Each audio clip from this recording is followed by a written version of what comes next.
welcome back to Romance Review TV with Lady T, and we got another recap for you guys. Married at First Sight, season 15, episode number 5, Everything Will Be Okay.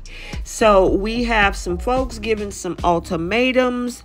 Everybody's getting cozy in the honeymoon, and one person doesn't have attraction, but is it attraction or they have a little bit of insecurity about their bedroom skills?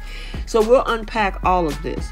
But before we do, take a second to make sure that you're subscribed to this channel. Don't forget to turn on your notifications, and also don't forget to like and share. So without further ado, let's get straight to this recap. So, first couple we're going to talk about is Kristin and Mitch. So, Kristin and Mitch do this whole paddleboarding thing for activity despite it not being in the best conditions, but they find the best way to make the best of it. Now, she likes the passion for the environment, but is a bit frustrated on how slowly their relationship is moving forward. She wants some sign that he's into her, namely physical affection. So then Mitch calls his brother for some advice regarding not feeling a physical connection with Kristin. Now, his brother tries to kind of give him some reassurance that the attraction can go over time, which that's true if he trusts the process. However, at dinner, Mitch did apologetically admit that he is struggling with the physical attraction. Now, naturally, of course, she's shocked, but she appreciates his honesty, though. She wants to continue to work on improving everything together, and this is where things would most people would probably end right there. Now, the next day, Kristin acknowledges that she's willing to go slower as long as Mitch occasionally at least voices his attraction for her.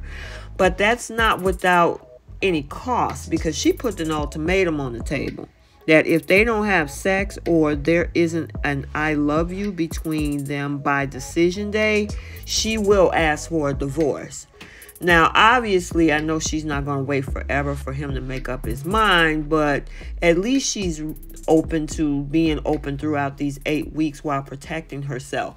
And I also wanted to mention that he mentioned something about the fact that it's been 1.5 years since he's been active sexually. So he don't know if his bedroom skills are up to par. So I'm wondering the mixed signals that she's getting about he seems he's attracted, but then he tells her he's not. Is it a little bit of actual attraction, or is there a little bit of insecurities about his performance in the bedroom? Now, I'm not saying he's a bad performer. I don't know him. But from what he says, maybe that's where the hesitation is coming in. Let me know what you guys think. So next up, we have this couple, Miguel and Lindsey, and they kind of unwind at a spa where they swim in this whole therapeutic pool. Now, the conversation comes up about them consummating their relationship. Now, Lindsey isn't sure that that's the best move right now. Sex actually means something to her, and she don't want to rush into it.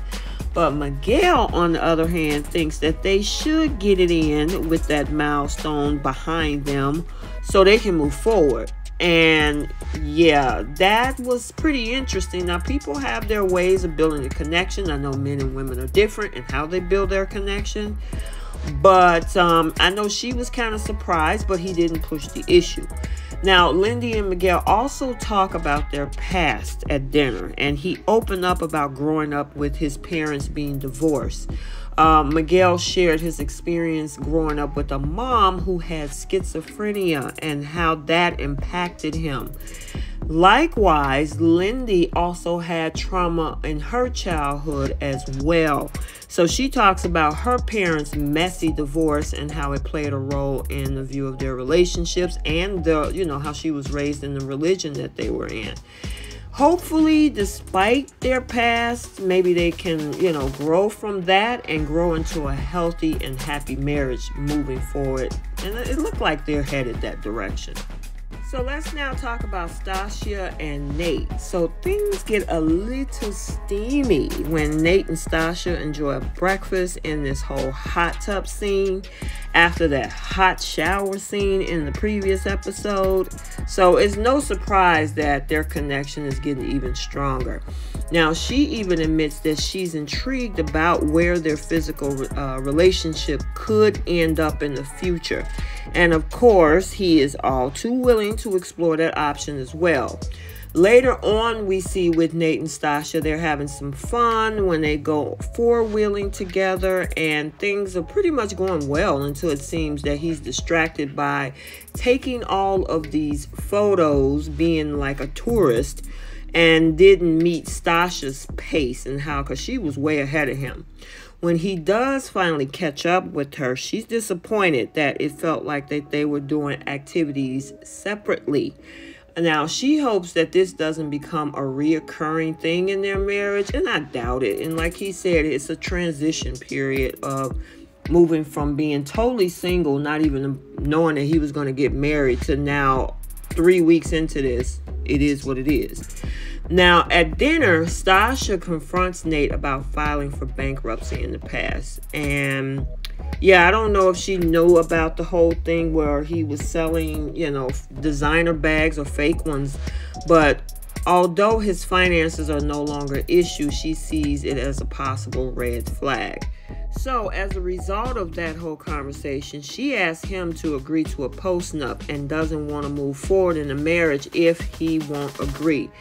Now, he sees this as an opportunity to build trust, though, with Stasia, and he agrees. So I know they tried to give us these little clips about, oh, you can't trust your boy. Well, he agreed. But they realize that they don't see eye to eye when it comes to kids. Now, she's looking to have a child within a year. She is 37 years old, and according to medical physicians, 35 is where you hit geriatric pregnancy. So she wants a child now. She knows her reality and when it comes to her fertility, while he wants to wait 2 or 3 years from now. And the thing is, he is about 2 to 3 years younger than her. So I know he's coming into his prime, where with her fertility years, she's toward the tail end of it, because menopause can hit you in your 40s pretty much. So they got to figure out how that timeline is going to work. But you know what? It's not something that is impossible. And, they'll probably end up, if she want a kid and they stay together, she'll probably have one within a year. Okay, next up is Alexis and Justin, and they enjoyed this nice horseback riding adventure on the beach. They're still in their bliss of their honeymoon phase. They're kissing, they're hugging. She's definitely starting to fall for her husband, but she's scared because it means that she could be hurt now that she's starting to let her guard down. Now, Justin is just as happy that they both share the same feelings for one another. Later on at dinner, Alexis and Justin had this conversation about their feelings for one another. Now, she is still scared to fully trust her heart with Justin, but Justin isn't scared at all. He admits that he actually loves Alexis. Now, although she isn't ready to, reciprocate that same sentiment yet, he claims that he can see the love in her eyes, though. So things kind of went from, slow and steady to speed racer when it comes to these two. Now, I like what I'm seeing. I just hope with Justin, he doesn't regret this. But hey, he was vulnerable. He probably is aware that he's putting his heart on the table, and he can't have an expectation that it's going to come back the way that he wanted. But at least he was open and honest about it. And, we hope that at the end, they actually end up loving each other and stay together. But we'll have to wait and see. Also, by the way, what was so funny, I saw on the after party with Justin, he was saying that riding that horse was hurting his testicles so much because I guess the horse was galloping, and as he was bouncing on top of the horse, he was in some serious pain. You gotta watch the after party. It was hilarious. And And last but not least, we got Morgan and Ben. So, you know, their journey to the altar was delayed due to COVID, and Ben and Morgan, of course, are now finally married. Now, as all of the wedding festivities begin, they meet each other's families. Both sets of the family have vested interest in grandchildren. Ben and his parents are eager to grow the family. Morgan mom mentions that her daughter wasn't sure she even wanted to be a mom, but isn't necessarily opposed to the idea. So far so good for these two. They obviously have had quite a few hurdles before even getting to know one another. But, you know, one can only hope that, you know, their relationship progresses. They do meet up with the other couples at the honeymoon in Puerto Vallarta. And it was so funny, I got to say, before they got there, the whole condom thing that we saw at the wedding night, even though he took them with him, on the after party, Ben admitted that they were a size XL, where the condoms was too large for him, so he couldn't use it. And he said that his parents always told him to make sure that he had the right size, and they were cracking up. It was Ben, Justin, and Mitch on the after party. And I know people are making a big deal, if you've seen the after party, about Mitch's sandals. They are men's sandals. I forgot the name of them. I looked them up. But a lot of people were thinking that they were female shoes and sandals, and that he's undercover, you know, a different alternative lifestyle. And I'm like, let's not go there. Men and women have those types of sandals. So I just wanted to bring that up. But the after party was hilarious. You got to check it out. So there you have it. Let's get the conversation started down in the comments section. Let me know what your thoughts are. Was Stasia right to ask Nate for a postnup?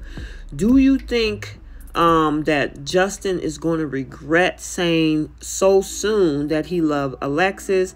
And what about this situation with Kristin and Mitch? Her being frustrated, him saying that he has, you know, a lack of attraction, but is it possible it's insecurities? Let me know your thoughts. So until the next video, take a second to make sure that you're subscribed to this channel, and don't forget to like and share. And we will see you soon. Bye.